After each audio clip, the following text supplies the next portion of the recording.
Sveiki! Tā izskatās kopšanas cirta bērnu zaudzē, kuras vecums ir kaut kādi 30, bišķi vairāk gadi.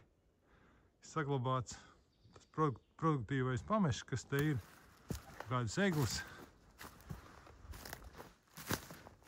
Tālāk te ir kāda palikusi kāda kļaviņa. Te ir vēl kļava, vēl viena kļava. Tāda lielāka kļava, tālāk ir krāsa atzīmētās arī kļavas. Kaut kur nav to kļavu ieaugušos, ir eglis, un veicot to kopšanas cirti ir svarīgi padomāt arī, kas būs pēc tam.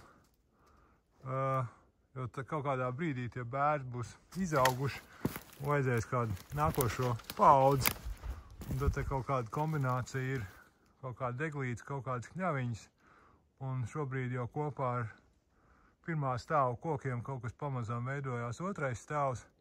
Noteikti būs vēl kaut kāds kopšanas cirts vajadzīgs, tie bērni ir bišķiņi pastīdzējuši, bet būtībā šādā veidā pakāpeniski cērtot un atstājot arī produktīvo pamežu, tiek nodrošināta meža pēctecība, kad visu laiku ir kaut kāds mežs, tā kad tu nocērt jau to pirmo stāvu, paliek otrais stāvs. Nu, protams, jārēķinās, ka tie platlapi ir arī garšīgi meža zvēriem, lai redzētu, kāds uz to tādu resnāku kļauju jau bišķiņu ir te ienašķojies, bet, nu, ja ir tas pietiekoši daudz to kociņu sasējušies, tad tā našķošanās nav tik kritiska.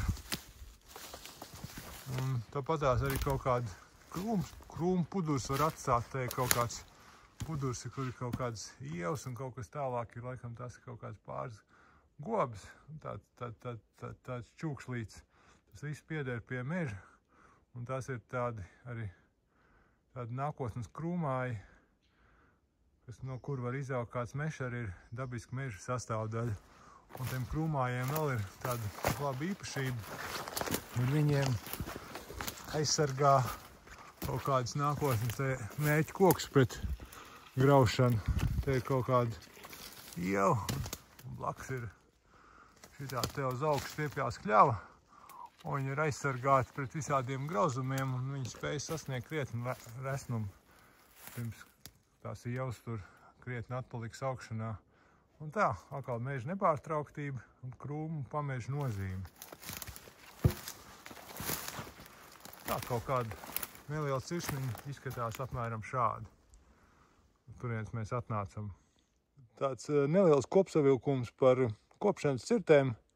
Tātad tur ir svarīgi saglabāt produktīvu pirmā stāva kokus. Tāpat ir svarīgi saglabāt visu produktīvo pamežu, kas būs nākošais mežs jau, kad šitais būs izaudzis un tiks nodrošināt meža nepārtrauktība. Paldies, ka skatījāties. Tas bija Mežs un vide, Agnis Grauduls. Tiekās mežā. Ja patīk tas kanāls, tur kaut kur nospiežiet laiku vai parakstaties. Paldies, tā!